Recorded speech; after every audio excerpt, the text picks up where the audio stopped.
You're listening to the Uptown Girls podcast. I'm your host, Martina Barley. Let's talk. It's happening now. Oh. Welcome, everyone, to the Uptown Girls podcast. We have my precious protege live in the studio. I was going to say in the office, in the studio. This is Alana Katie, my pride and joy of Uptown Marketing. I hired Alana fresh out of college, and something that Alana is really good at that I thought it would be really good to talk about because it's a skill everybody needs to have is building quality relationships. You do it with your clients, you do it with your team, you do it with Marshall. You're just good at it, and it's gotten you a lot of success. So that's what I want to talk about today. Okay. Yeah. Do you want to give a little introduction of yourself, or are we good? I've worked for Martina for about 5.5 years. Uptown's been going on for 5 years, so longer than that. No, I graduated college in May of 2018. I started working for you in June of 2018. Okay. 5.5, right? Yeah. I've worked for Martina for 5.5 years, and when I started, I was an admin role for you, kind of like a support role. On the accounts that she had, and then we kind of realized that I would probably be good at, taking on my own accounts and stuff like that, and then I kind of moved into that role, and that's how that kind of started. Here we are. Well, I actually would love to share the story of your interview and your hiring process. So this is Go ahead. This is a great example of not hiring off a resume, hiring off personality. So we're at our old company, and I needed another support person, and we had these two candidates. HR found me two really good candidates. Well, really good. One had no experience. Mediocre. One had no experience in anything. She had gone to Tampa. She had graduated 10 seconds ago. Actually, I shouldn't say HR found me them. Shannon, our hairdresser, was like, hey, if you're hiring, I have this girl. She's coming back to Rochester. She graduated college. I'm like, sure, bring it on. Yep. But then HR found another candidate. And the candidate they found was this boy, and he had come right out of an insurance agent's office. So for us, that is picture perfect experience.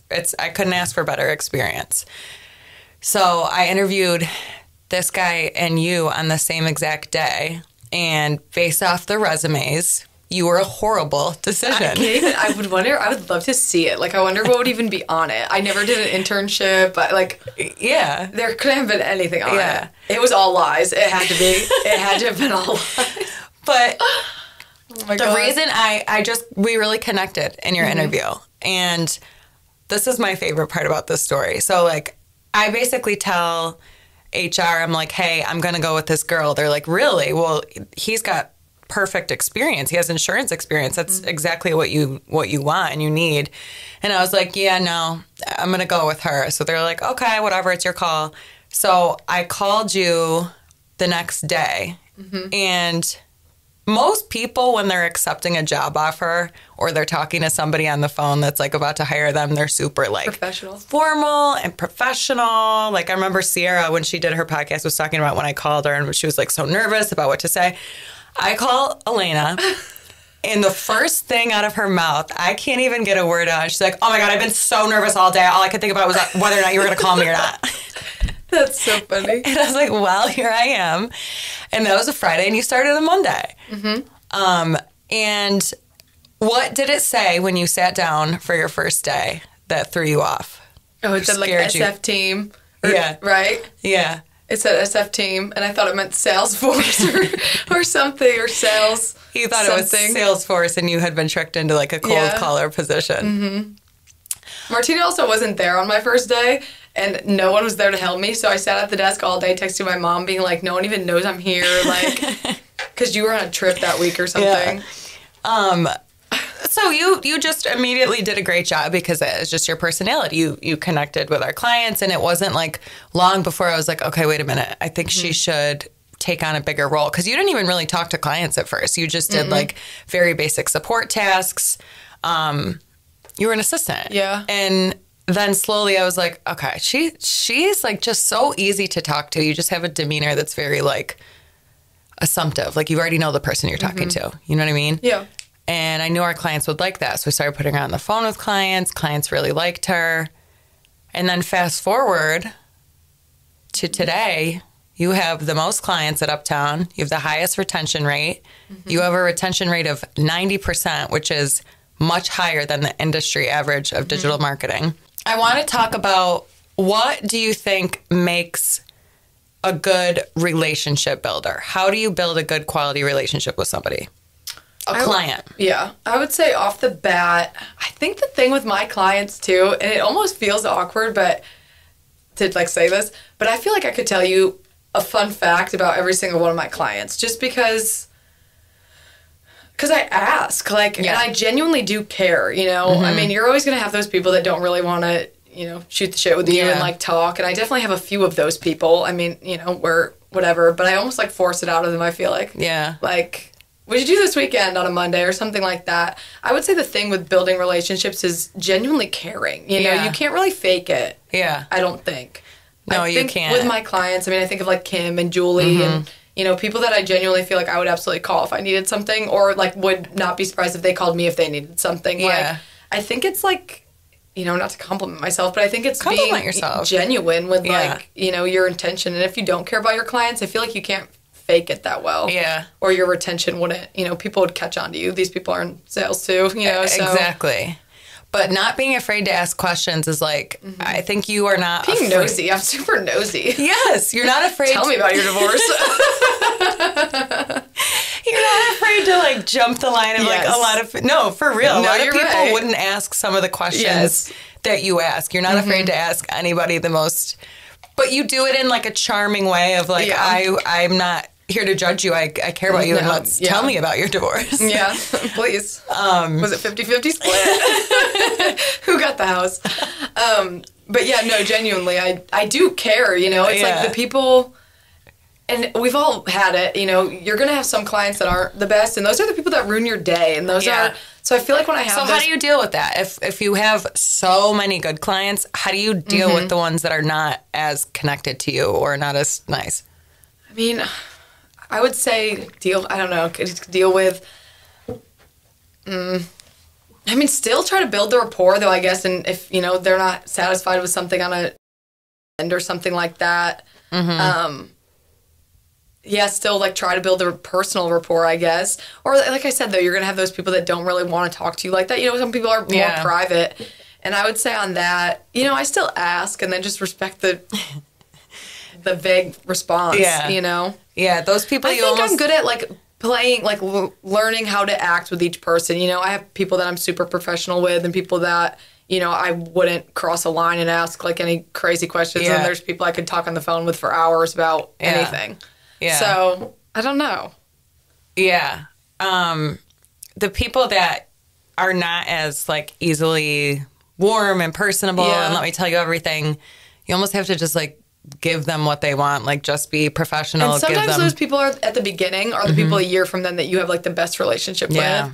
Like people on the pitch that you're like, oh my God, this guy's never gonna, you know, give me anything here. Let's talk about a consultation, a pitch, a first call with somebody where you're trying to earn their business. How do you decide in such a short time, and like you have pretty much 5 minutes of building rapport at the beginning. Like how do you decide in that 5 minutes how to tailor the rest of your conversation? So a good question I usually ask at the beginning, which this is a little off from your question, but like, what were you doing before you opened your agency? You know, all right, cool. So you're from there? No, you're not. Oh my gosh, I've been there. You know, whatever. It's like that kind of conversation. I think that like carries you into getting to know their business. All right, well that makes sense. You know, if you're from New York and now you're in Chicago, I mean, kind of same vibe. Like, you know, and then it kind of carries the conversation. Yeah. With that, if that makes sense. Yeah, for sure. With that first 5 minutes. You're just good at reading people. So this is kind of like, we're talking about the first steps of magic. Do you remember magic training? Okay, so let's go through magic training. So the M stands for make a friend. So before you do absolutely anything else, you need to make friends with the person. And that's by doing exactly what you talked about, right? Second, A, ask questions. So yes, we're asking questions to make a friend, but you're also asking questions to get to know the business. What are some of the questions you ask to get to know somebody's business? how many team members do you have? How long have you been doing this? I mean, obviously for us, what's your marketing budget look like? You know, a lot of people have been burned by marketing companies in the past, so I feel like a lot of people are hesitant. So a lot of times I'll go into just, you know, how many clients we have, how many clients I specifically have. You know, success rate, which is extremely high, obviously, for us, and, you know, which goes back into retention. But yeah, like making them trust you, I guess, right? Yeah, and that's a good point to ask, like, what companies, and this can apply for any industry. If you're talking to a prospect, ask them their experience with other vendors in your same industry so you find out what they don't like. Because any vendor they've worked with before, they obviously don't like enough to stay with them. Yeah. Something we get a lot, because, you know, we don't really do contracts, is, oh, gosh, I hate getting locked into, like, these crazy contracts. I'm like, well, lucky for you. If you hate me in a month, we never have to talk again. And people always, like, think that's kind of funny, like, you know, with the contracts and stuff. So, yeah, it takes a little bit of the pressure off. Like you said, like, figuring out what they don't like about other companies and, you know, differentiating yourself from that. Yeah, and then learning all the ins and outs of their business, their market, like you said, how many team members. And you're very good at retaining that information and using it again, like 10 appointments down the line, you know, some of the things you talked about in the beginning. So the G in magic is give solutions. How do you give solutions? I mean, their problem is that they can't hire. All right, well, you know, look at us. We can help you do these posts. We can, you know, I have a ton of people that have the same issue, and, you know, we have connections with Autopilot. We have, you know, we have other things like that, or we can help you with job postings, or, okay, I don't get enough, you know, leads. I don't have enough people calling into my office looking for business. You know, my team's hungry, but there's not the activity. All right, well, that's what your ads would do. Right. So, yeah, solution like that. The I in magic stands for individualized service. So what I love magic is it all ties together in a nice line, right? You're making a friend, you've gotten to know. So by the time you get to I, you're going to individualize service. You're going to know, okay, is this person just about results? Are they very relationship focused? Let me give them my cell phone and make sure they have it right on that first call so they feel connected with me. What are other ways you can individualize service?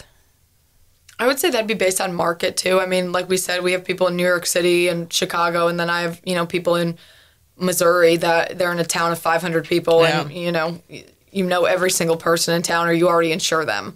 So you know, in that case, okay, well, do you have a heavily populated, you know, affluent area around you where there's not an agent? You know, okay, give me that zip code. Maybe we can try to break into that area. So kind of specifying like their market, I guess, and like what they would need to succeed in that market. Yeah.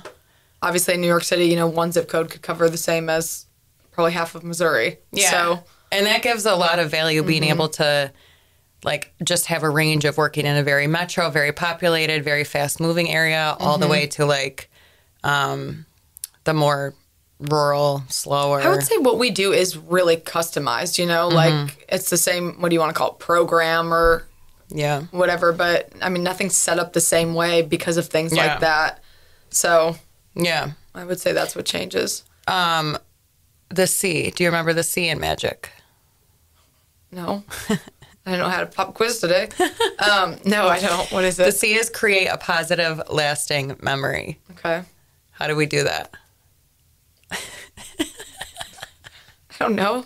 Like, what do you mean? I mean, I know what you mean. How do you create a positive experience for your clients? That you have so many clients. Let me just look at something. Okay.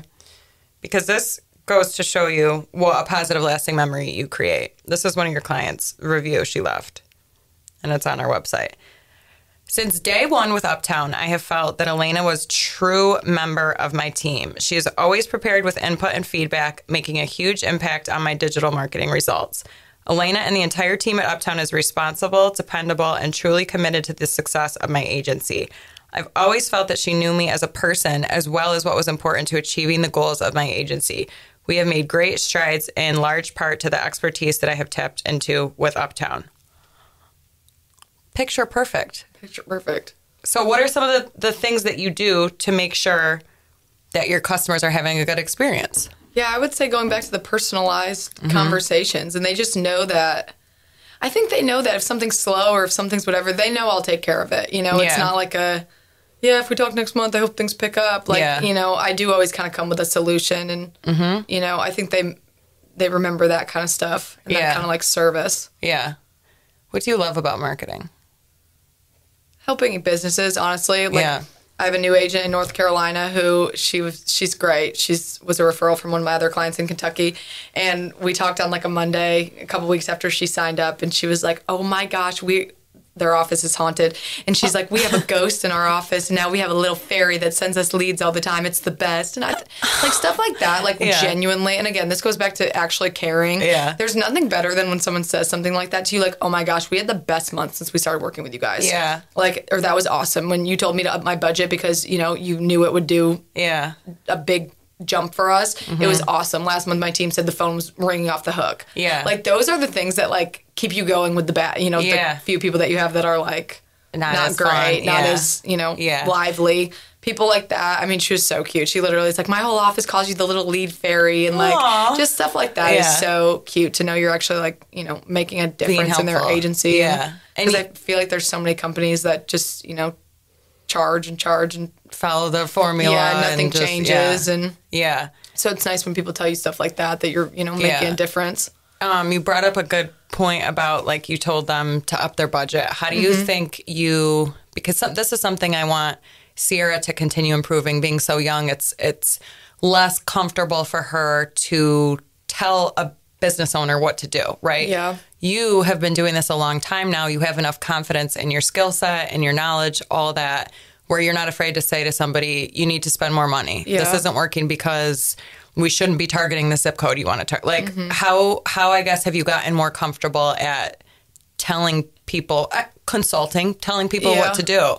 I would say that same thing with, like, rapport. Like, I really think that 99% of my clients trust me and know I know what I'm talking about. Yeah. And that definitely is a confidence thing. But yeah, I would say that's just making them trust you. And I kind of do that. How do you make... Yeah, I kind of do that at the beginning. I mean, you know, the agent I signed up recently in Illinois this week, when we were on the phone, you know, I was like, call your friends. They'll tell you, you know, I'll tell them how it is. I'll tell them what they need to change and how they need to do it. And, you know, I mean, on our side of things with budget, I'm not making more money if you up your budget. I'm telling you this so you can, you know, succeed. I don't care if you use that zip code over this zip code. I don't even, you know anybody that lives in either of them. But yeah, I would say just that's from the building trust. And I would say doing that is obviously being informed, obviously, which Sierra and them are. But I think all my clients just genuinely know we know what we're talking about. Yeah. You know? Yeah. So I would say that's just the trust thing and telling people. I like to tell stories too when I'm in, like, a, you know, again, with a small market. Like, this isn't going to work for me. I'm in, you know, I only have 5,000 people in my town and there's 3 agents.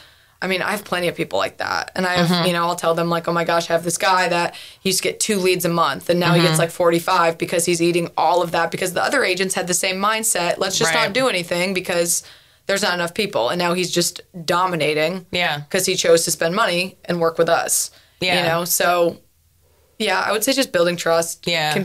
I mean, I have agents that I know don't care when I, you know, tell a story about them or name drop them or that kind of thing. So those are the people I kind of refer back to. Yeah. It's not easy to do, though, being as young as you are, to tell a 50-year-old millionaire insurance agent, no, I'm not going to do that for you. Sucks. Yeah, your idea is bad. Yeah. No, absolutely. That's a confidence thing. I mean, we've had this conversation with, like, Diane and Sierra and whatever. Diane's approach is way more sweet. Mine's way more, like, blunt, which obviously pros and cons to both. But, yeah, I would say, just knowing they trust me. Like, and usually when you say it, they do it. Like, very rarely do I get someone to be like, no, I said I don't want to. Like, and you usually only have to make a tougher recommendation one time. If it works, they're going to just, whatever you say, there's going to be no argument or there's going to be no, you know, well, are you sure or this or that? You just got to prove yourself one time. Yeah.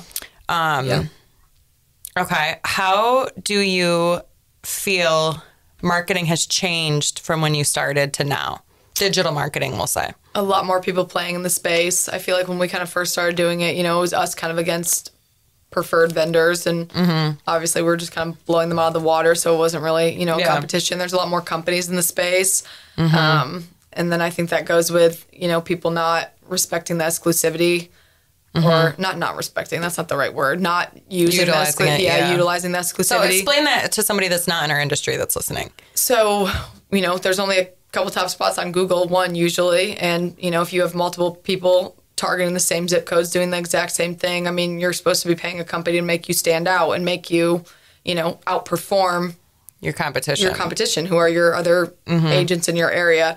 So, you know, if I'm doing the same thing as you and we're competing for the same clients, I mean, one of us is going to do better. It's not going to be a dead split 50-50. One of us is going to spend more money. One of us is going to, you know, get more attention unintentionally from the company. And it's just not, you know, whatever. So I would say overall in digital marketing, it's just way more crowded. You have to spend more money to get more now. And you have to have a company that, you know, is working for you and and only you in your market.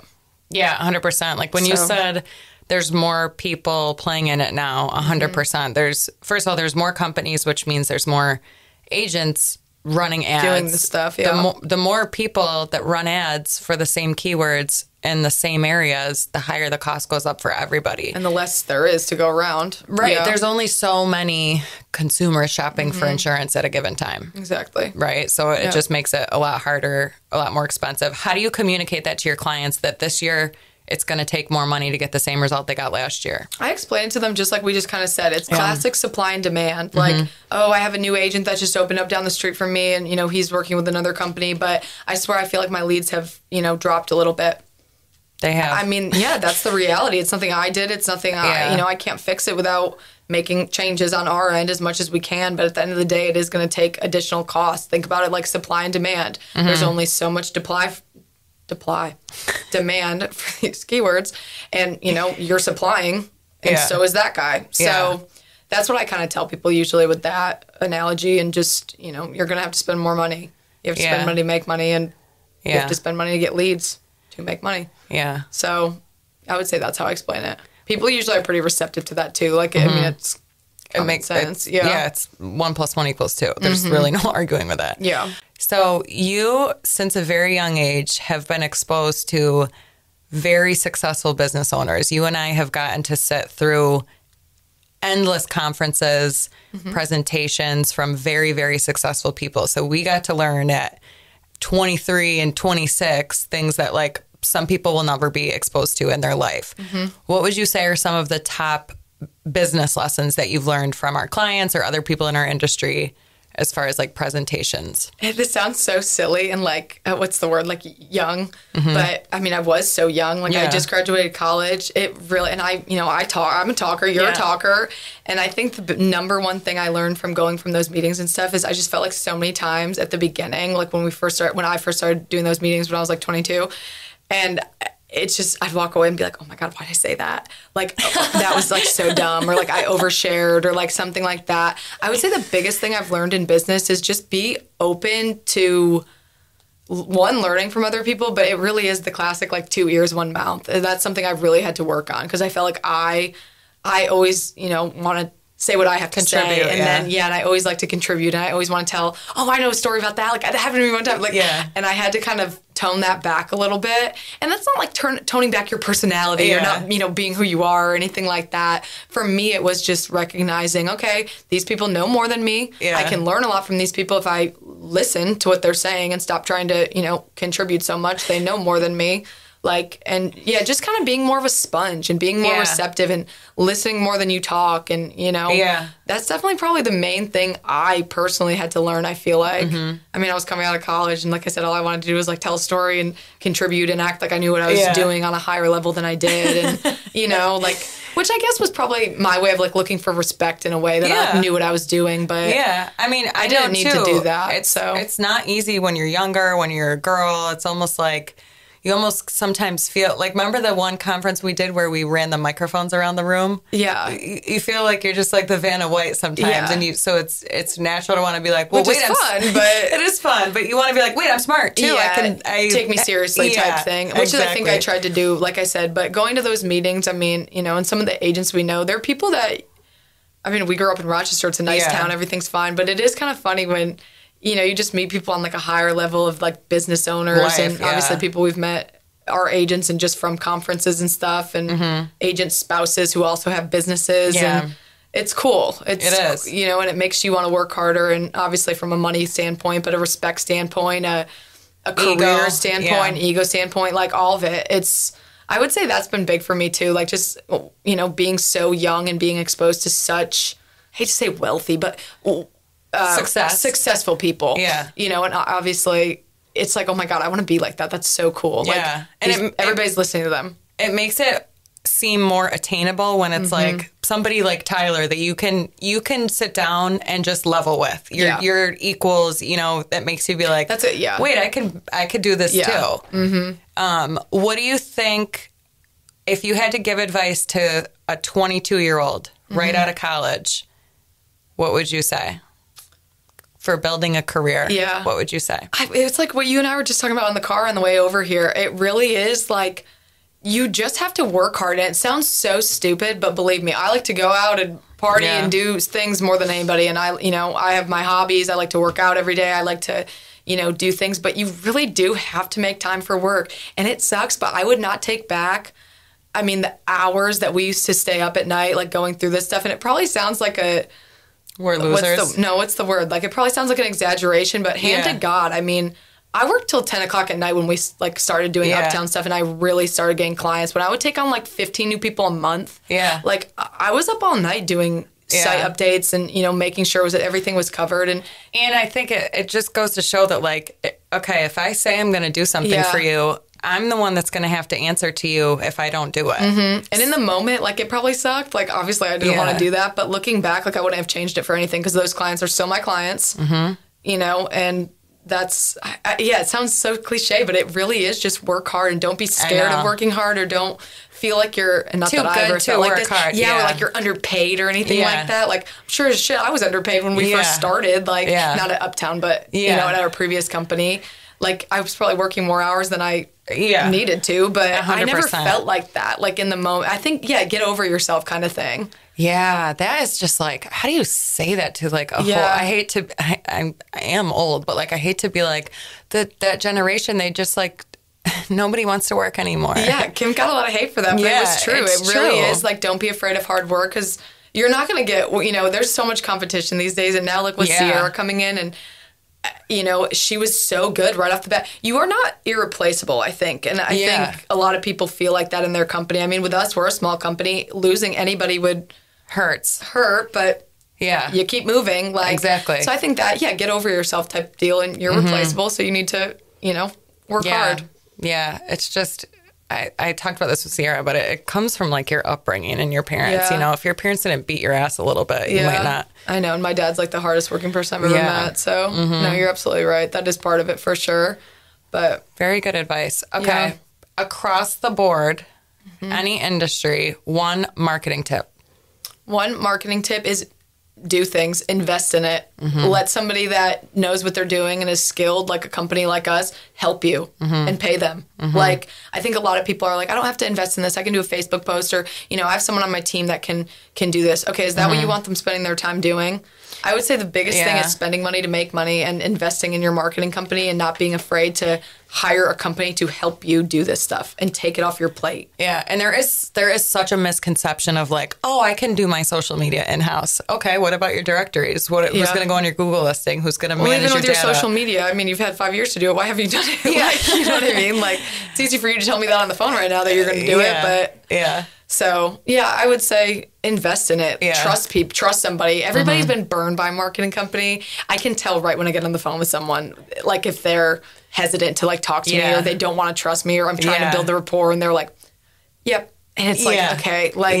But they've been burned before. Yeah. And I think so many people have been. And, that's going to happen to you depending on who you work with. So it is. Look for a reputable company. But if you get burned, you get burned. Right. Especially in our industry, at the end of the day, the internet only works so many ways. Yeah. And their company only works so many different ways. There's not, you can't reinvent the wheel. There's nothing crazy that any one company is doing over the other ones. Spoiler alert, all the companies serving insurance agents are doing some variation of the same thing. Where it's different is who's going to work harder, who can you rely on, who's going to bust their ass when it's time to step it up a notch.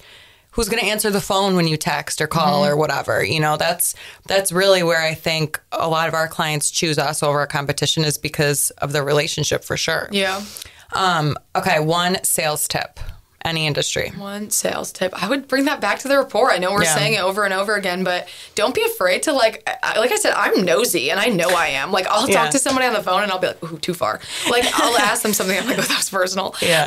But You're just genuine. Rarely, very rarely do I get someone to be like, that's none of your business. Like, if ever. Yeah. Like, people, respect that. And, people pay us a lot of money and they want to know that you do care about them or that, you are trying to, like, ask about their kids or how they are or anything like that. Like I was saying, every single one of my clients, I feel like I could name their kids. Yeah. I have 155, I think, right now. Yeah. And I feel like I could name every single one of their children. All 800 children. Age range, from oldest to youngest. No, but really, I really do think I could tell you if they had kids or if they didn't or how many kids they had or something like that. And that's just a personal skill. Yeah, and they would know about Marshall or, like, I just moved to Charleston. And, like, they would know that because I tell them that. So along with asking questions, tell them something about you. Sharing. I always go into our pitches, consultations, whatever, with, you told me about you. Let me tell you a little bit about us. So, we all worked for State Farm for a little bit. We're really, I know everything about compliance, like, and then we did this, and then we did this, and then we worked for this company, and now we do merch, and, I kind of give them a little bit about us, and I feel like then they kind of sit back, and they're like, okay, so you work with a lot of other people. Okay. Yeah. Like, they kind of, like, relax.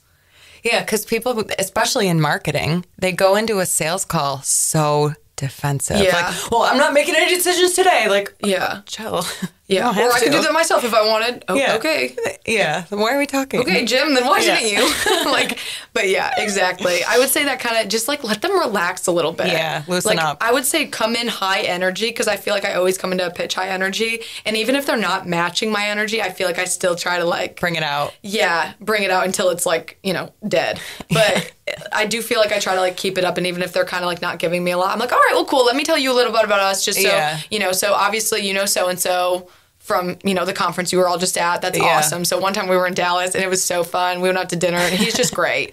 Like, stuff like that. And then they kind of, like, know you're a person. You're a person. You're not a bot. That is the sales tip of the century. Just be a person. Yeah. Be yourself. And I think that is what I'm kind of good at the beginning. And I do that. And like I said, sometimes you get the person that's like, okay. Yeah. Cool. You are somebody that you can't be fake if you try. You are so sometimes it's a blessing and a curse. Exactly. You are just you through and through, no matter who you're talking to, which has proved to be very good for you in this. Anything else you want to say to the millions of people listening? To the world? To Spotify? No, I would just say that with working, like, you know what? I actually do have something to say. And it's kind of goes back to Marshall. My boyfriend's an electrical engineer, and he's with General Motors now, but he was with Accenture for years. And everybody tells you, be a job hopper. Move from job to job. You'll make more money. You'll do this. You'll move up quicker. And if you're in a company where there's not room for growth, that's one thing. But like I said, you just can't discount genuinely working hard. And I mean, maybe TMI here, but I come to you when I need something and if I feel like I deserve something. Yeah. Be your own TMI advocate. Like, and, tell your boss, well, you know how hard I work. And I know you always praise me, but I'm just saying if you're in a, position where you don't feel as appreciated, maybe go tell them, like, I just want to let you know so-and-so quit. Now I'm kind of doing the job of two people. Right. I'm not really being compensated for it. Can we look into how that would, potentially be going into 2024? Because I'd like to look at, my role and my salary. And we've done that before. And I have came to you guys with stuff like that. Yeah. And you always get what you want because I know we work hard. I know your clients are happy and I know you get results. Yeah. So go to your bosses when you know you're doing a good job. Advocate for yourself. Especially, like, you love to give me sales numbers. Look, here's what I did. Here's my retention rate. Here, and how am I going to argue with that? I can't, And if you do that and you still get pushback, then maybe you should start looking around. Yeah, that's what I'm saying, though. Yeah. But I feel like, have confidence in your company as long as it's, and don't be afraid to... And if they shoot you down, they shoot you down. And then you start job hopping if you need to. But like I said, it was funny when Marshall got hired by General Motors, just hearing him, like, negotiate and, like, advocate for himself. And I was like, damn, I'm so glad you're, doing that. Yeah. Because you do work so hard. And there's so many people, like, I know someone, I won't say who, but this person took on a huge promotion with their company and didn't get any pay increase. Wonder if I know who it is. Yeah, no, that's interesting. But that's the thing. Don't give me more tasks and call it a better role. You can call me whatever you want. I'm a little more worried about, what I'm being compensated for, appreciated about. I feel like a lot of companies do that. Give you, like, some role that makes you sound like more important. Yeah. Or more tasks. Yeah, just simply more responsibility. Yeah. Well, very good insight. Someone actually asked me the other day, well, we were talking about like, you can't train somebody else to be another you. You have to train them to be the best version of themselves. And I said, yeah, I've definitely learned that with my team. And I said, actually, except for Elena. Elena, I did train to be another me. I do think that's what was so great about, you getting me and me getting you. I mean, I hope you know how much I appreciate you too. It's mutual. But I was super moldable because I didn't know anything. Like, you know what I mean? Just hire a dumb college girl. Just hire someone with no goals at the time. You can make them whatever you want. But that really is true. I do think I was just so moldable. But that goes back, too, to, like, being open to learning. Other people know more than you. And I feel like my whole life I was such, like, a little shit. Defiant little shithead and, like, always knew, I knew more than my parents and I knew more. And I really do think that didn't really turn for me until I started working for you, until I met people like Tyler, like Joe, like, some of my clients that are just so successful and know so much and just like, be more open to learning and not knowing more than everybody. You don't know it all. You don't know it all. Even if you know a lot, there's something you don't know it all about. And it's okay. There's no award for being right all the time. No award. Well, thank you for gracing us with your presence. So nice to have you Thanks in town. For having me. Of course, of course. So happy to be here. That's all for now. We'll see you next time on the Uptown Girls podcast.